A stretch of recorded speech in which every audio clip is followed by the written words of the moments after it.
I knew my marriage was over the moment my husband tried on another man's sunglasses. He wasn't angry. He wasn't shouting. He simply picked them up off the passenger seat, slid them onto his face, looked at himself in the rearview mirror, and quietly asked, "These don't look like mine." The silence that followed was louder than any argument we'd ever had. People think affairs fall apart because someone sends the wrong text, or because of lipstick on a collar, or hotel receipts. Mine ended because someone forgot a pair of sunglasses. Ryan always wore aviator sunglasses. Every day. Winter, summer. Didn't matter. He joked they made him look more confident than he actually felt. Eventually, they became part of him. The way a wedding ring becomes part of someone. So familiar. You stop noticing they're there. Until one day, they aren't. Ryan and I had been together for 14 months. At least, that's how we thought about it. Together. Not cheating, not sneaking around. Just together. That's how affairs fool you. They slowly replace guilt with routine. We met through work. He was an outside contractor. Long meetings became lunches. Lunches became late afternoons. Late afternoons became hotel rooms. Eventually, he started meeting me during my lunch breaks. Sometimes we'd sit in my car for an hour talking. Sometimes longer. Noah never questioned where I went. He trusted me. Or at least, I believed he did. Saturday morning, Noah asked if we could drive to his parents' house. His father's lawnmower had broken. He wanted to help. I agreed, without thinking. Because I hadn't driven my car since Friday afternoon. Friday afternoon, Ryan had borrowed it. Just for 20 minutes. His truck was in the shop. He needed to pick up paperwork across town. When he brought the car back, he thanked me, kissed me, grabbed his backpack, and walked away. Neither of us noticed what stayed behind. The sunglasses. They slipped between the passenger seat and the center console. Completely invisible, until they weren't. Saturday afternoon, Noah climbed into the passenger seat, immediately frowned. "Something's under here." I felt my stomach tighten. He reached down, pulled out the sunglasses, held them up. Black aviators, Ryan's favorite pair. Noah smiled slightly. I forgot I had these. My heart stopped, because he didn't own aviators. He casually put them on, looked in the mirror, then laughed. "Nope. Definitely not mine." The sentence sounded harmless, only I heard the trap inside it. He turned toward me, still smiling. "Whose are they?" The question should have been easy. Instead, every answer sounded guilty. "I don't know." He nodded. "Hmm."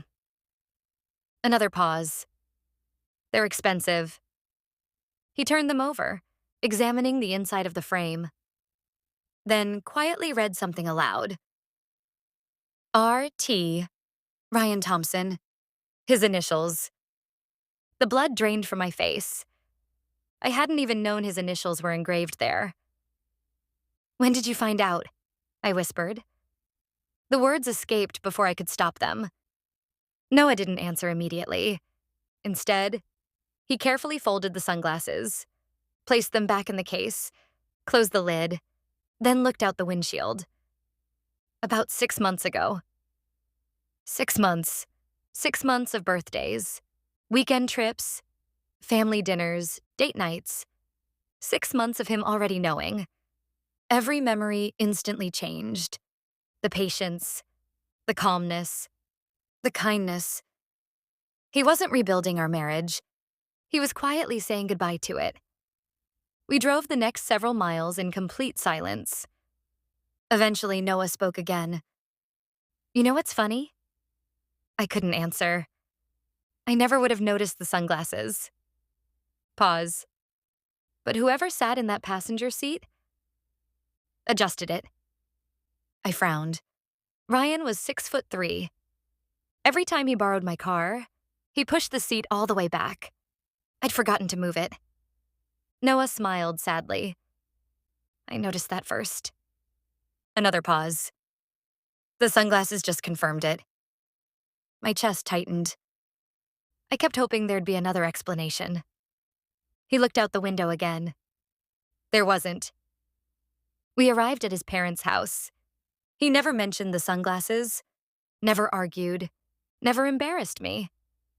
He fixed the lawnmower, ate dinner, laughed with his parents, acted exactly like every other Saturday.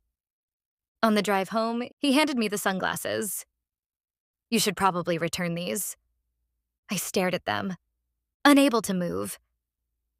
When we got home, he walked inside, returned a few minutes later carrying a large envelope.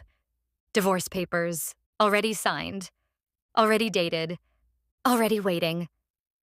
I looked at them for a long time before asking, why didn't you confront me 6 months ago? Noah leaned against the garage door. Because people lose things. I frowned. Keys. Wallets. Sunglasses. He looked down at the case still sitting in my hands. But they only leave them where they feel comfortable. The sentence shattered me. He continued quietly. I wasn't wondering why another man left his sunglasses in your car. A long silence. I was wondering how long he'd been comfortable enough to forget they were there. He stepped inside the house, stopped in the doorway. Without turning around, he said, accidents don't destroy marriages. Another pause. They reveal the routines people stop noticing.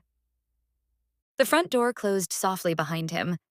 I sat alone in the driveway until sunset, the sunglasses still resting in my lap. I never returned them. Ryan bought another pair.